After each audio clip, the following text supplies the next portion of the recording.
Welcome to Post Games, a podcast about how and why we love video games. I am your host, Chris Plant. Thank you so much for being here. We have never had more access to the past.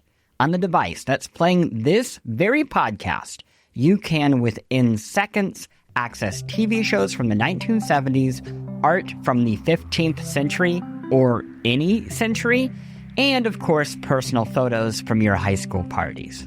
Not every piece of content is preserved and archived, but the vast majority of stuff that people care about is available with a few quick taps on their preferred glass screen.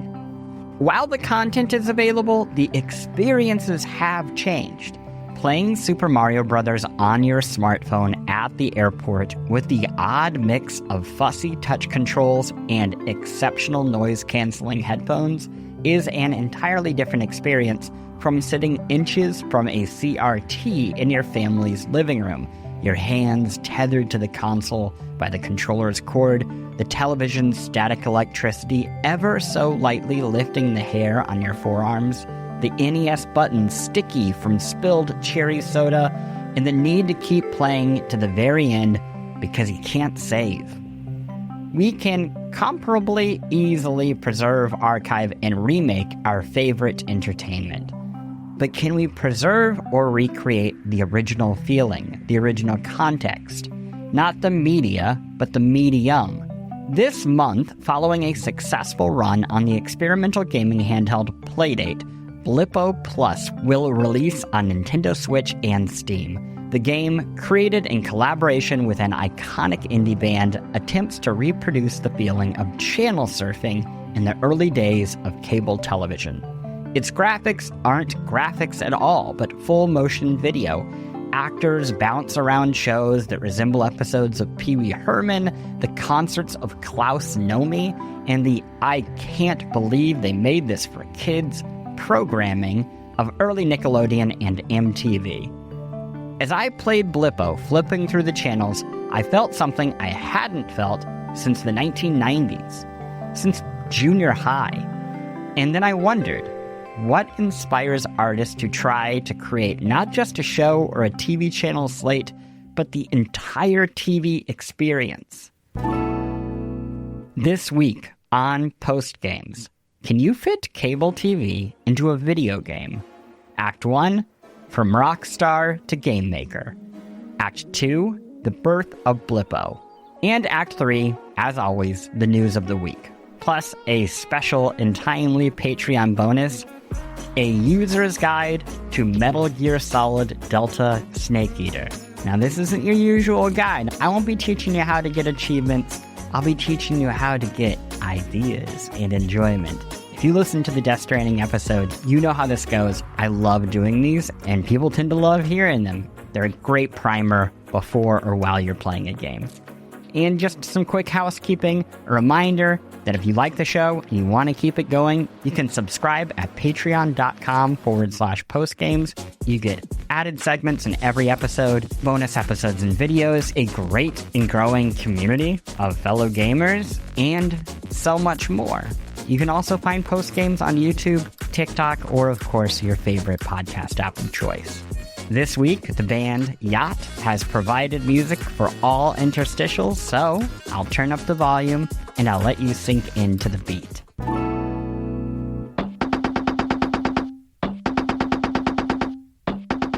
Act 1, From Rockstar to Game Maker. Today's guest is Claire Evans, who, alongside being the lead singer of Yacht, is also a journalist, filmmaker, author, artist, and now game designer. Claire is the writer of Blippo Plus, the new video game from Panic, a publisher known for taking bold swings on hardware like the crank-operated handheld Playdate, and games like Untitled Goose Game, Thank Goodness You're Here, and a recent trio of interesting and very different titles, Despelote, Time Flies, and Hurdling. But Blippo is unlike anything else Panic has made. You could argue that it bends the very expectations of gaming as a medium. Playing Blippo Plus is akin to checking into a hotel after a long international flight, kicking off your shoes and flipping through a foreign nation's dozens of unfamiliar channels. When you launch the game, you see a simulacrum of cable TV from the 1980s and 90s, except you've never seen these shows. They're from the fictional planet Blip. Your goal, so much as you have one, is to learn about and from this utopic alien culture, gleaning little details from the news, commercials, kids' TV shows, and everything else. Something's going on. Can you piece it together?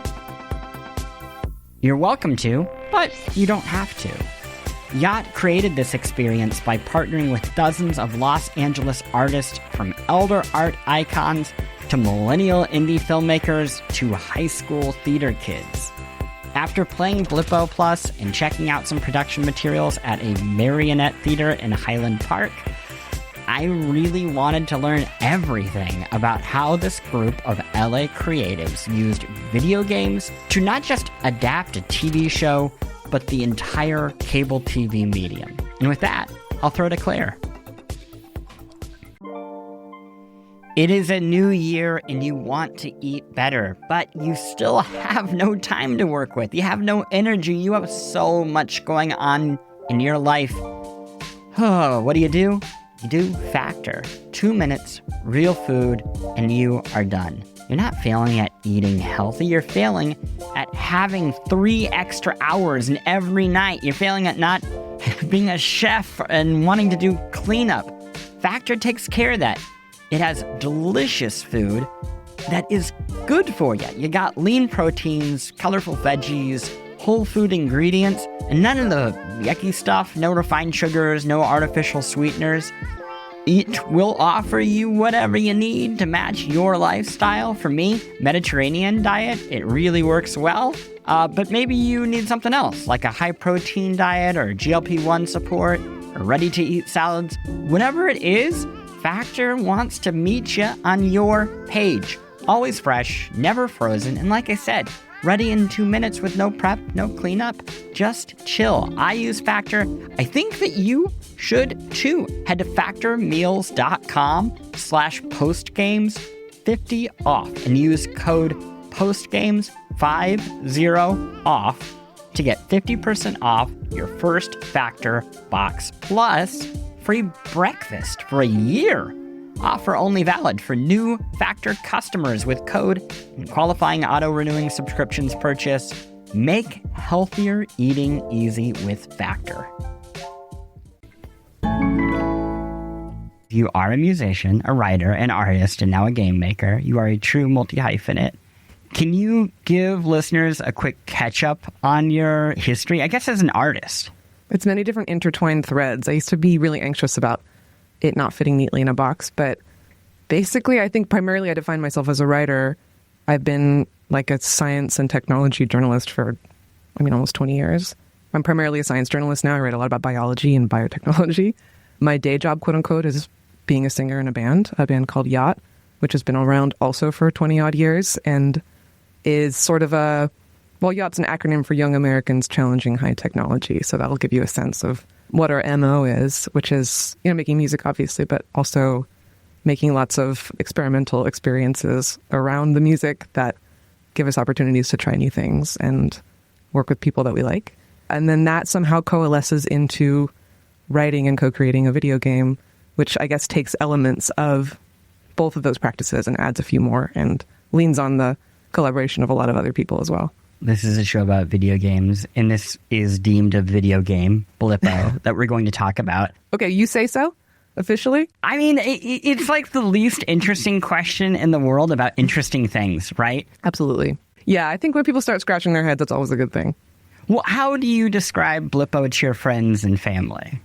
Oh, my friends and family are so sick of hearing about it. It's been 5 years of angst and creativity and hard work and undefinable questions like these. I think everyone kind of thinks of it as a 5-hour science fiction movie that happens to be kind of broken up in this unconventional format and presented and distributed in an even more unconventional format. But it's essentially like cable TV from another planet. So the experience as a gamer or a viewer, if you prefer, is channel flipping through an entire world of entertainment that was created by an alien culture and is delivered in these very short segments, all of which are kind of pastiches of different TV tropes here on Earth and kind of bent sideways and altered to fit an alien culture.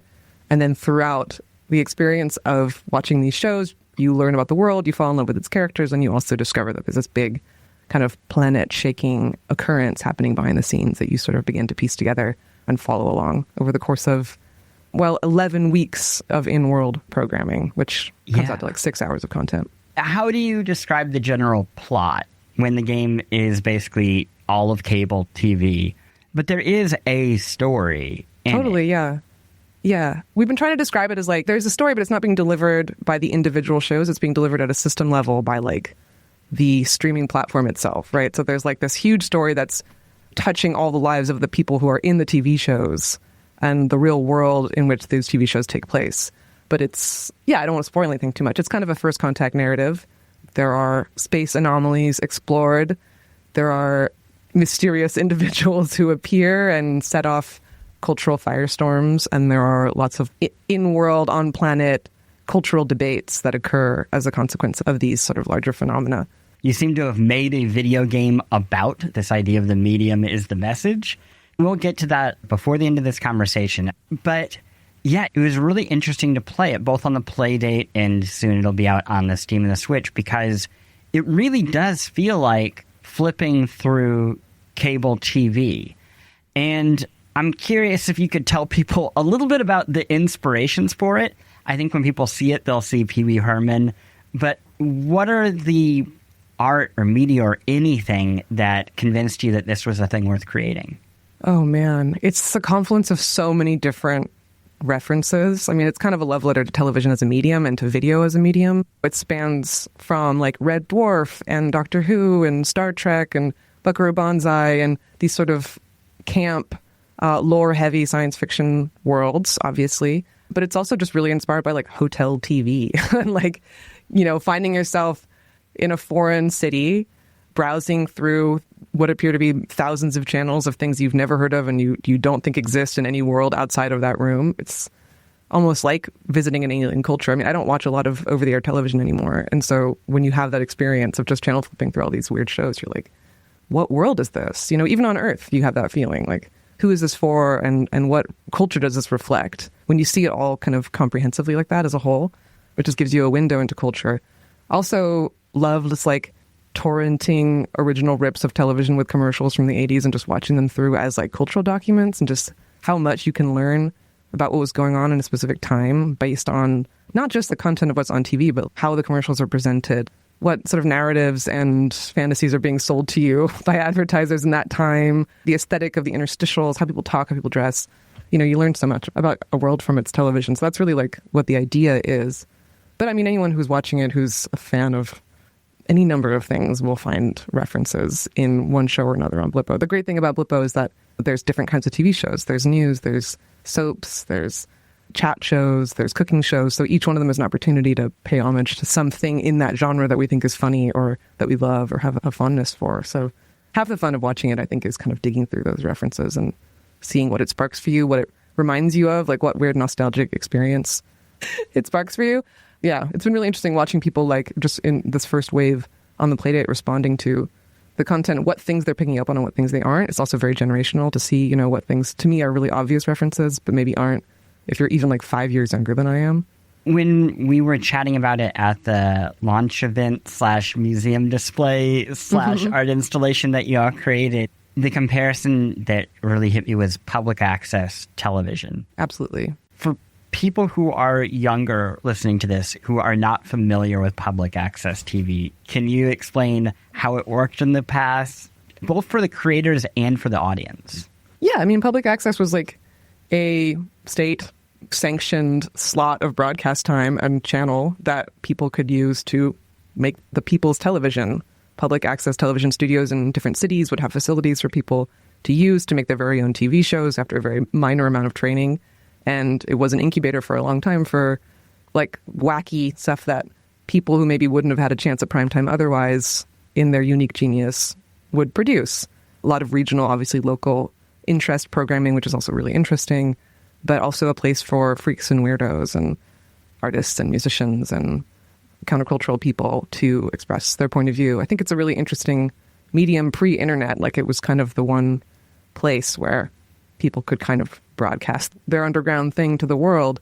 And a lot of it is, has a cult following now. There's a very specific aesthetic that's associated with public access television, this kind of 80s video aesthetic. And obviously the heart and soul of Blippo is public access, although it's slightly more in the world of Planet Blip, which is where Blippo takes place. It's as though public access never left, and it just continued to grow more and more sophisticated over the decades. Really well-funded. Yeah, it's really well-funded. Yeah. But it's still using all the old equipment because it's not about that. You can definitely see it in the aesthetic of playing the game, but I'm curious in the creation of it.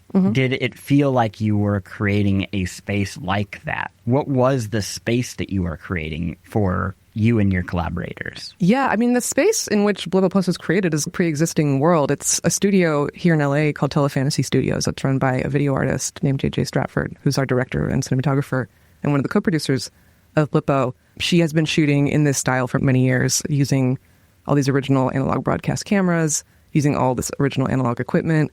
She has an ensemble, a cast of players that are frequently recurring characters in her work. She has a lot of music videos, a lot of fashion content, a lot of experimental stuff. It was like a pre-existing world that we stepped into. And part of the great joy of making this project was finding an opportunity to kind of platform what JJ and Telefantasy Studios are already doing to a completely new audience, because they're very well known, I think, in music and art circles, maybe less so in the gamer world. It's been really fun to see people kind of like light up to see that material. But over the course of making Blippo, I mean, it took almost a year to shoot, so it became a world into itself. We brought in this enormous slate of shows, this incredibly ambitious program of shooting. It was a year, but it was nonstop production, because there's, a lot of shows. There's 11 channels on Blippo Plus. There's lots of shows. They're all very different. So, we would set up a show. Well, we would write it. I would write it. Then we would cast it. Then we would build a set. Then we would shoot it, sometimes all in 1 week. So that's like the scale we were working, kind of manic pace, but also it created this cumulative feeling where we were all in it together. It was really intense, quite full on. There was a lot of inside jokes that developed into game lore. A lot of the sort of lingo of the world of Blippo Plus came out of just that kind of manic production schedule and the community that it created. The talent that we brought in for all of the performances, I mean, there's over 100 cast members in it, and it's a lot of people from the sort of greater LA, like art underground, for lack of a better way of putting it. It's a lot of performance artists, comedians, drag performers, dancers, just people that we as a group had cumulatively known through various other pursuits and through different scenes. So it was really also fun to bring all those people together and create a new context for them. Everybody loved the idea of kind of LARPing, essentially. I mean, they would come in, we would tell them about the planet, about the world, about the culture.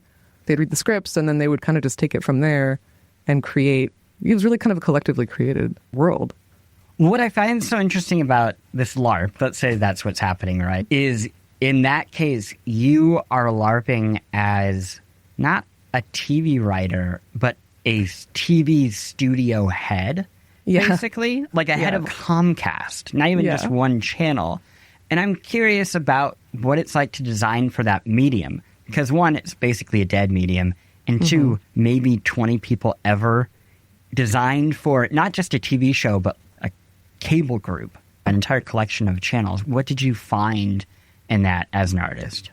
Well, I think a lot of our ideas of what that role was basically came from like 80s movies, where TV executives are always kind of the evil bad guy in the boardroom with the cynical slate of programming and the kind of cutthroat, the sort of Wayne's World model or something. So part of it was sort of the fun of LARPing that kind of character, but making it benevolent is really delightful. I mean, we did really have a giant whiteboard with a slate, with index cards and all the different time slots that we were trying to fill. And we were trying to think in that way, like, what would be great for prime time from this list of shows that we've invented? What's more daytime programming? I mean, we never really talk explicitly about time in the world of Blippo Plus because it plays on a short loop, and we figured it would just get too confusing if we started bringing in concepts like, morning and afternoon and like weeks. But no, it's a job that maybe not a lot of people ever really did, but it's kind of intuitive too. We've all watched a lot of television in our lives. We all know what kind of thing plays at what time of the day, what kinds of shows work well together. I think we all had a sense for it. the fun thing was try to imagine like what another culture might do with those kind of conventions, and would it be any different than it is here on Earth? Yeah. So many players who try Blippo will have the opposite experience. They will have no experience flipping cable TV. They will be the own alien culture. Yeah. Do you think that younger viewers will find any similarities between Blippo TV's streams and the sort of like YouTube and Twitch format of today? Were those, I guess, mediums that you were thinking about while you were designing this? We were not thinking about those mediums one lick while we were designing this. We were really thinking about traditional television, but then just based on the storage capacity and our own bandwidth as producers, we knew that everything had to be very short in order to make this concept work. So everything is very short form, which I guess is quite a modern way of making content. I guess you could sort of sell this to Zoomers as channel flipping TikTok or something. But I think the difference is that all of these shows are incredibly self-contained individually, even though they all tell a larger story over time. Each show also has a beginning, middle, and end. Each show has titles, a theme song. Like, it's a condensed experience of what a television show like. So it's slightly more narrative still, I think, in an older model. But I actually think younger audiences are so interested in this stuff, actually. I mean, we're always fascinated by what the previous generation had going on. I remember the first time when I was a teenager that I played a record and realized that a needle went into a groove in plastic and it made sound. It blew my mind. I thought it was incredible, And I think the same thing is happening now with people who are younger than me who have never experienced analog television. They don't know that they have to wait for their show to come on. They don't know what a TV guide channel is or an electronic program guide channel is. And they think it's really interesting and funny and like retro and nostalgic and cool, I think. I mean, all the like younger people, but there's teenagers in Blippo Plus who play Blippi and alien teenagers, and on set they were just like so tickled by the whole thing. They thought it was like the coolest thing in the world. They thought they looked really cool on camera. Yeah, I mean, and they had an orange couch. Yeah. And it's fun. I think it's a way to connect across generations too. Like, it's our way of explaining what things used to be like while still making it fun and original and its own thing enough that other people can jump on and enjoy it. I love that. We will take a quick break and then we will come back and dig into a lot more of that, of how do you create those vibes for a new generation.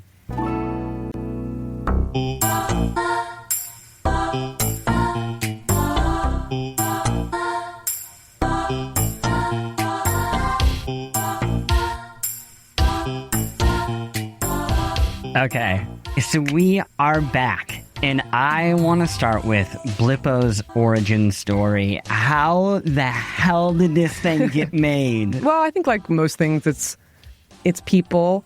It's a long chain of people knowing each other. So John, my creative collaborator and life partner, and also the game director and graphic designer and creative director of the game, he was actually employee number 2 at Panic in the 90s or maybe early 2000s.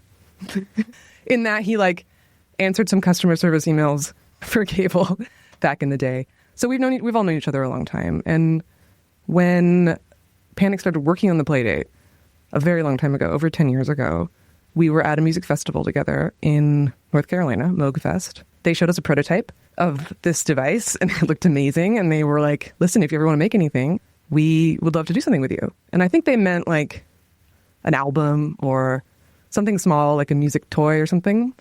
But John is a bit of an ambitious thinker and he kind of cooked on it for a long time. But we didn't really have the bandwidth and the Playdate took a long time to make.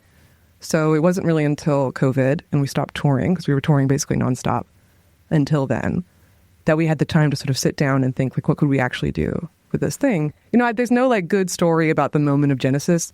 John had thought of the word Blippo and thought it was funny. It was like Blippo Plus. It was sort of the height of streaming platform hysteria. I think that was like the Quibi era.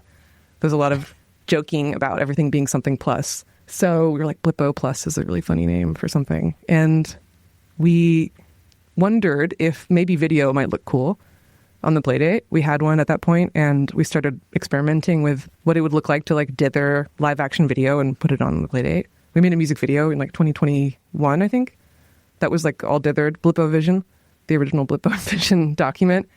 And it looked amazing. Like, it looks so cool. I mean, you've seen it. It looks really great on the Playdate. The Playdate has a high frame rate, but it's only 1 bit. So it's an interesting kind of effect. John always says it looks like a hologram, or it looks kind of weirdly 3D for something that's so low res. And then, once we saw that, we were like, oh, dang, we're onto something here. And so we reached out to our friend JJ, who is this video artist and has a very specific eye, like this analog video artist on this 1-bit console, plus a story and music. That's something new. And we pitched it in a kind of nascent form to Panic. And I mean, they're amazing. They just said yes, like pretty quickly. We had a few meetings. We made a deck and they were like, yeah, this sounds cool. Do whatever it is you want to do. And we did it. And then it took shape from there. The visual comparison for this game in this video on Playdate for me is, do you remember when you would go to the eye doctor as a kid and they would show you a little panel of a fly and you had to grab its wings and it was in 3D? Did you ever do this? No, that sounds really cool. It was a similar 3D optical effect. And whenever I see this, it's so many layers of nostalgia. I am like, oh, it's a handheld without a backlight. It is this 80s television. And it is also this weirdly, I don't know, like antiseptic screen. There's something about the visual effect that feels of a different world, like a laboratory or something. It's really strange. Why a video game? As opposed to an album? As opposed to an album, as opposed to a series of YouTube videos, as opposed to public access TV. Right. I think we have a tendency to try to figure out what the best possible thing to do with any given opportunity is. So we had this opportunity to make something for the Playdate, and we were like, what is the most interesting thing we could do for this? I suppose we could have just made a series of web videos or, music video or something in that style, but what was thrilling to us was the convergence of all these things on this specific console and like the opportunity to actually make something happen, because it's hard to make things happen, right? As an artist, like every single thing we make, I think, well, this would be the last time anyone ever gives us money. Like there's no way we can keep getting away with, making stuff. Like it's always a miracle if you can get funding, if you can get support, if you can get any kind of like team in place to make something remotely ambitious. It's like absolutely magic. It's always been magic, but it's even more magic now than ever. I think it's even more miraculous. Like we're going to be able to get a bunch of people that we think are brilliant together, and we'll have some money and we'll make something great together. And that doesn't come along very often. Most video games are made on screens in very dark rooms. That doesn't seem like how Blippo was made at all. Can you paint a bit of a visual picture of what it was like being on set for this thing? Oh, man. It was very fun, obviously. I mean, I think that comes through when you watch the stuff. It was incredibly hard work. I mean, production is really hard work. You're on your feet 15 hours a day, carrying, lifting, just running around, dealing with all kinds of chaotic logistics. I mean, there was a very small crew. There were basically only 5 of us, core crew for the entire production. We had people come and go who would help. We literally had like teenagers running the clapper on set. We had friends of friends, helping with all the little bits and pieces. But mostly day in and day out, it was 5 people. So you can imagine it was just a lot of physical labor, but also a lot of laughs, a lot of goofing off. And, in the back of the studio, JJ's studio, Telefantasy Studios, is kind of a analog wonderland. It's also a place where a lot of things have been made over the last 10 plus years. So it's just full of ephemera. There's an enormous collection of VHS tapes. There's an enormous collection of like Doctor Who magazines. There's props. There's just a lot of stuff to play with and look at. And it's all very generative and exciting. There's a room full of wigs. It's just a fun place to be. And that was an infectious energy, of course. And then the really magical thing, though, about making Blippo is that everybody was invited in as sort of a citizen of Planet Blip. Like that was the tone of the collaboration. And actually, like, our friendship with JJ, the director, came out of playing Shadowrun together. So we had this kind of like, we're just building a big game world and we're existing in this game world together, collaborative story relationship already. So there was a sense of within these doors, you're on this other planet and we're just going to like live by the conventions of this planet. Not in a kind of doctrinaire way, in a way, but like in a way that was really fun for everybody. So there was a playfulness on set that was really delightful. I mean, people were kind of riffing a lot and we were working with what people's abilities and ideas were. Let's dig into that just a little bit more, because you have all of these collaborators from the LA art scene coming into this one space. Is there anything that someone did that surprised you that you didn't expect and made its way into the game? Wow. Probably. Probably. I mean, people always make unexpected decisions. They're told this is an alien world and they think, okay, well, I got to do like an accent or something. There's like surprising decisions that get made and then you run with them because they're funny. But I think everyone got the memo like really quickly, and the tone was just sort of infectious, especially once we'd been shooting for a while and we could show people some of the previous stuff. Then they would get the sense like, this is the kind of character that is expected of me. We had a lot of comedians, so there was a lot of improv on set, a lot of bloopers. Like, there's a lot of stuff that never got included. The funny thing is that the story was written out ahead of time, like the larger story arc, but the individual shows were written like as we shot. Basically, we would shoot a show and then establish a bunch of lore that then the next show had to kind of fit around.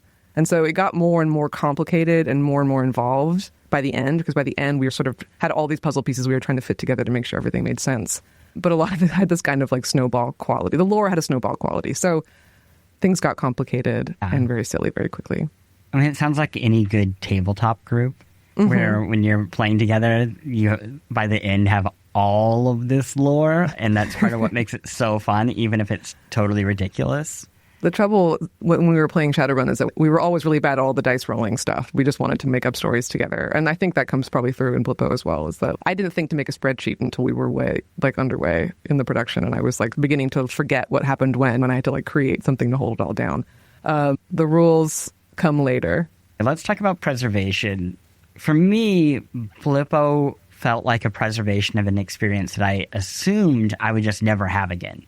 And that is that like so much of modern life is preserved and it's available, and you can get thousands of personal photos just by clicking an app, and you can get everything off a streaming site or a library. But at the same time, the medium is the message, and the mediums like die off. So the medium of cable disappears, and suddenly we're watching Friends on Netflix, and it is a different experience, right? Like it's now a thing that we fall asleep to. It's very different than what it was when my parents were watching it when I was a kid. And yet, here's this game that feels like it's trying to recreate an entire medium. And I guess I'm just curious for you, how is that not intimidating? It was intimidating, of course. In production, we had this whiteboard with like our progress on it of all the different shows that we were shooting, and we had to put a blanket over it because it was too stressful to look at it. There was just too much to do. But I don't think we were thinking about it as recreating a medium. Fortunately, that's something I look back on now and I'm like, yeah, that's what we did. But in the moment, we were really focused on, well, how are we going to make this funny? Or how are we going to make this different or interesting? I think cable TV is so interesting because it's one of these things, it doesn't exist anymore, but the more things change, the more things stay the same. The feeling of channel flipping has carried forward. You know, I think doom scrolling is channel flipping now. It's maybe less generative and interesting, but it's the similar kind of feeling where you're kind of traveling in a fugue state through all this different content, and none of it is speaking to the others, but it also kind of is because it all exists in the same culture, and it's often reacting to the same things, and it's often kind of pivoting off of various trends that are happening in culture and in subculture. So there's a sense that there's a larger narrative that you'll never really be able to piece together because there's just too much content to take in. But it is there. There is the story of our time is being told through the mediums through which we communicate. Also, on a more practical level, like I think cable TV's kind of come back through fast services like Pluto and Tubi. Those are kind of like channel flipping. They're a bit more concentrated, a whole channel of only, Star Trek, rather than having to wait for Star Trek to come on at a certain time of day. But it's a similar kind of feeling. So I think obviously there's a hunger for that and nostalgia for it. I think what we're more hungry for is this feeling of not having a choice. There's so much stuff. We have so much choice. It's paralyzing. It's really difficult to know what you even like because there's too much stuff out there.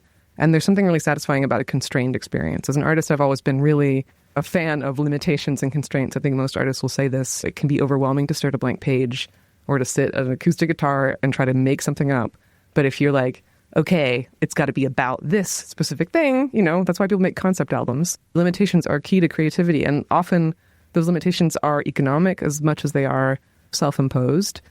A lot of, I think, television probably, throughout the history of television, also emerges from similar kinds of constraints, right? If someone was making a TV show for a cable network in the 80s, they had a budget, they had a time slot, they had their own constraints, and that's how they produce what they produce. So we're also operating under similar material conditions, although like at a much smaller scale, obviously. Blippo Plus is its own unique experience, specifically in how it's released. Can you tell people about that?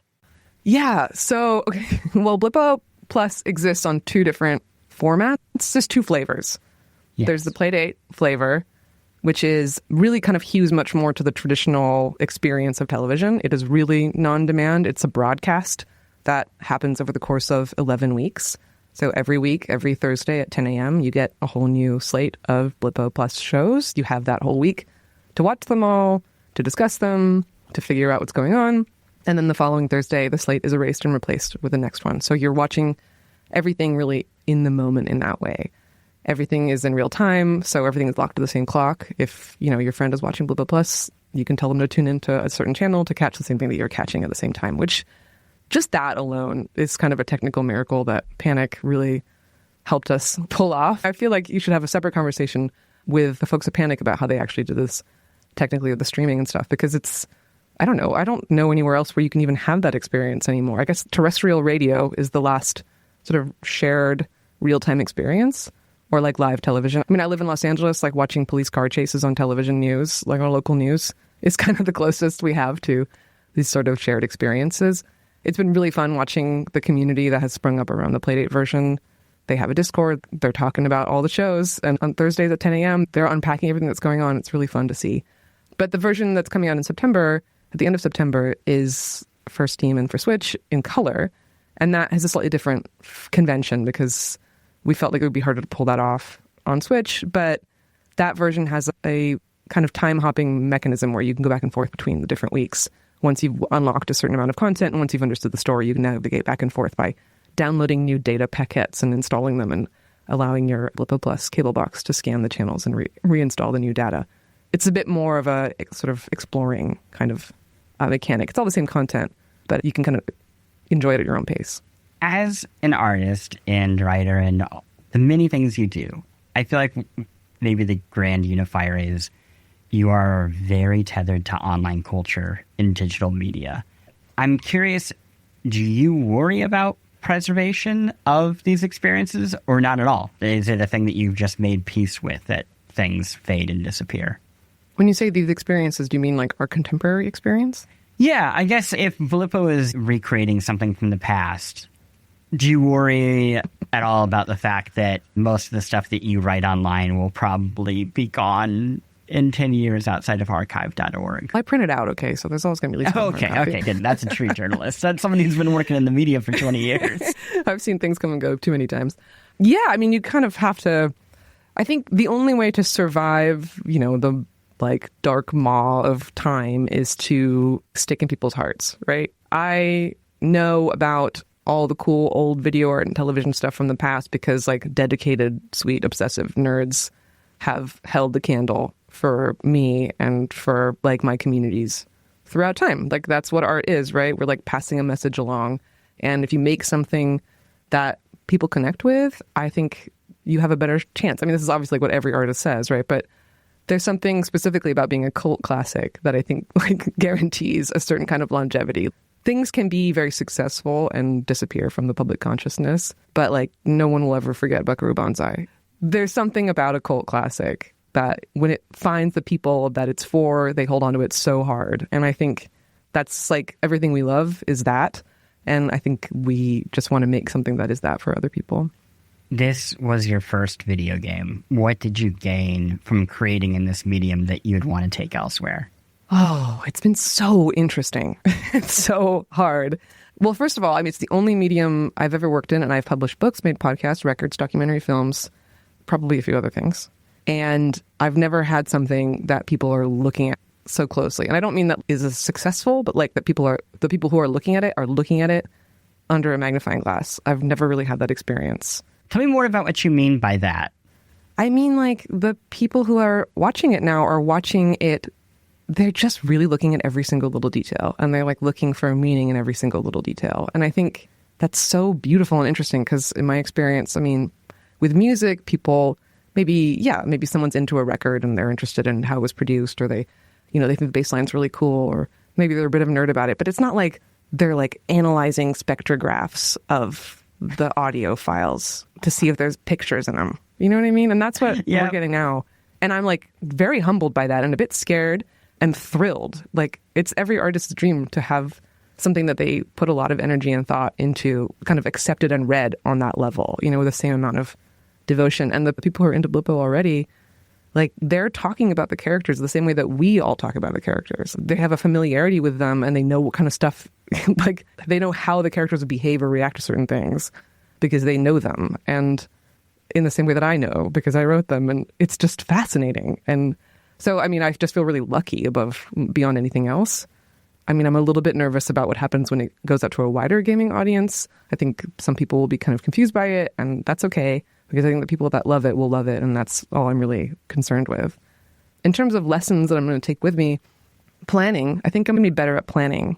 I've always been very, not off the cuff, but kind of intuitive in the moment when I'm working, but this is a medium that really requires a lot of rigor. Everything has to be checked and double-checked and triple-checked and quadruple-checked, and everything has to hold together. Everything has to have a kind of an internal physics that requires quite a lot of thought to construct. And that's something that I would like to take forward, maybe not to the same degree, but I would like to sort of think about that more with the work that I do. I want to be able to like kick the tires and have it all hold together. That scrutiny that you mentioned earlier is so fascinating because I never realized until this very moment how important your publisher or your umbrella is, and like how well it's keeping you out of the rain. Because you're right. I think if this game was coming out from Ubisoft, it would get a very different reaction than it will coming out from Panic, where people know what happens here. They know to expect a degree of creativity and style and taste that they're not seeing everywhere else, and to show it that patience, and to maybe take off the "is it a video game" hat and instead just take it as the "is it a good experience" hat. I don't know why everything's a hat. Last thing for you before we wrap. People are going to go on to Blippo right away. They're going to be so excited. They're going to have so many channels of entertainment and just entire blocks of TV. What is your favorite show? Or what is the one that you recommend people really sink their teeth into? It's like asking what my favorite child is. There's so many great shows. I'm very partial to a show called Worf's Tavern, which is like a unabashed mashup of Cheers and Doctor Who and Star Trek. It's about a time-traveling intergalactic bar, a bardess, if you will, and the various funny characters it picks up along the way. I think that was the show for us that was the most representative of what we're into and the most complicated technically to pull off and the most accomplished. Like, wow, this looks like an episode of Red Dwarf. You know, it looks like the things that we love, and just like a great cohesion of talents in that specific show. But there's really something for everybody. You know, there's been some real surprises. There's a show on Blippo called Bushwalker, which is really just like a first-person POV hike through the woods, various different hikes, and it's become a cult classic. Not to say that it was never filler, but it was one of the ones we thought, well, you kind of get what this is, and people really love it, and like will really like seek it out and watch it. So it's funny to see what people respond to. Yeah. What's your favorite? There's one that looks like the old Nickelodeon show Roundhouse. Boredom. Yeah, that's our teen show where teens on Blip can flip the blip. Yes, it was truly unforgettable. To be inside of this thing that already feels a bit esoteric, and then find that the kids show is itself the forgotten kids show that it's taking inspiration from. That was really nice. That was a happy surprise for me. That show's really fun because the entire cast is teenagers from a performing arts high school here in LA who are all friends of our costumer's daughter, who also went to that high school. And she was the on-set talent manager for this group of performing arts teenagers. And after we wrapped, we went to go see them do a high school production of Cabaret that was truly mind-blowing. It is uncanny how much they get the job without being too much. I feel like there's like a 90s TV, we're real smug. And there's a sincerity to it that I truly felt like a time travel. They're super earnest. It's funny, I think it's because they didn't live through that era of television, so they don't really know what they're referencing, which is also really funny. We tried to show them a few things, but you're right, they don't have that kind of smugness. They're just having fun being on TV, which feels so sincere and sweet. And that's the Blippian way. That's how it is on Planet Blip. Everyone's just happy to be there. That's a perfect place to end it. Any plugging or anything you want to do to wrap up? No, just Blippo Plus comes out September 23rd for Steam and Switch.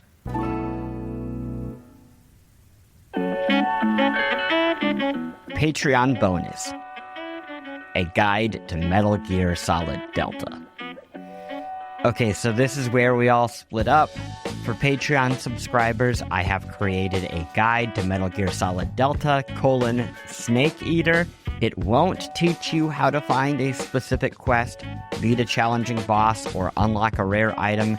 Instead, it is a guide to enjoying the game's richest fruit, its ideas, and its complicated road to existence. Great news! You don't have to have played a single Metal Gear Solid game in the past to enjoy this new version or to listen to this segment, nor will I be spoiling any big plot details. Though, I will spoil some historical context, so if you haven't finished reading that biography of JFK, you might want to wrap that one up. For everybody else, we still have plenty more show with the news of the week. Act 3, the news of the week. For months, Mega Man fans have speculated that the upcoming sci-fi game Pragmata is secretly a reboot of their beloved Blue Bomber. Sure, the game has realistic visuals and no clear connection to Mega Man, but with enough red yarn, connections could be made. The shape of the health items, the little girl's arm blaster, all that blue. At Video Games Chronicle, Andy Robinson asked Pragmata producer Naoto Oyama to confirm or deny the rumor. Quote, Pragmata is not a Mega Man game. It is a completely new game from Capcom. End quote. So that's a no. But it's not all bad news for Mega Man fans. In a shareholder Q&A earlier this year, a Capcom rep stated, quote, the Mega Man series is one of our most important IPs, and we are continuously considering ways to develop it further. However, we do not have any additional information we can share at this time. End quote.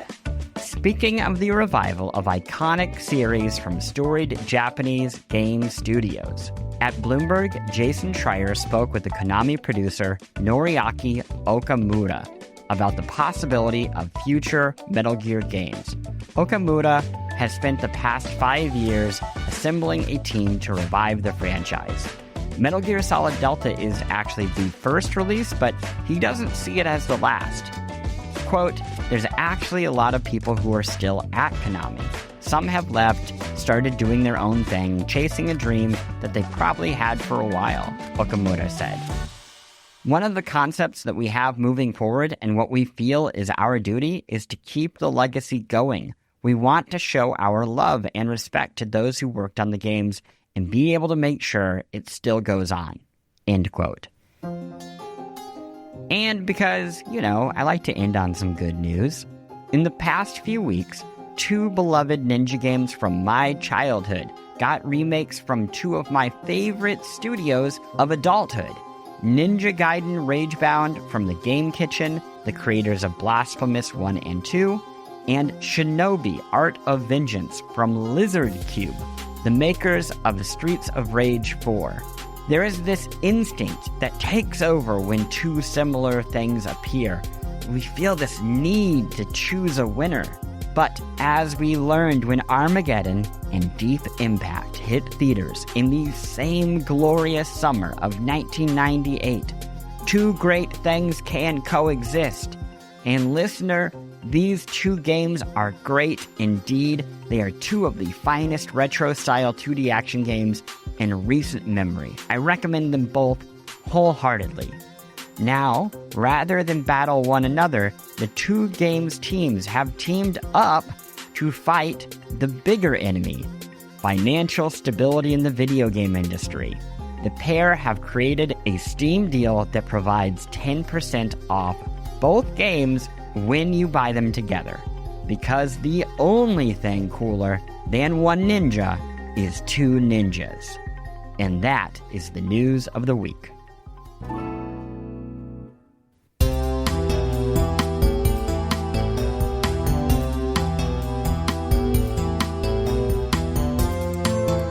Listeners, we did it. We turned TV into a video game. Next week, top secret. My guest is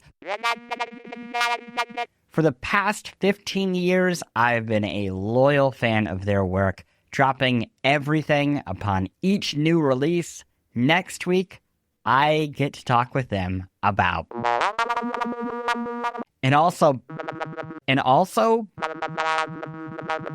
of course, I'll get caught up on... But for now, I begin my farewell. Hey, remember this, post-game supporters get the show and the newsletter early on Fridays at 5 p.m. Eastern. They get extra acts and bonus materials. This week, Patreon listeners got a guide to enjoying Metal Gear Solid Delta, and each month, they get a video in my ongoing series, Video Game Journalism 101. Except for September, because this Monday, on September 1st, I'm doing something different. I'm publishing an audiobook version of the history of Street Fighter the movie, and it rules. If you are not a Patreon subscriber, then great news. When you are hearing this, the audiobook is already live, so go give it a listen. And no ads on anything. Subscribe to the Patreon at patreon.com/postgames. Subscribe to the newsletter for free at post.games. Post Games logo by James Barham, theme by Mark Sparling, and a special thank you to this week's guest, Claire Evans. Like the show, leave a review on Apple or Spotify, or just share it with a friend. Thank you so much for listening. I'll see you next week.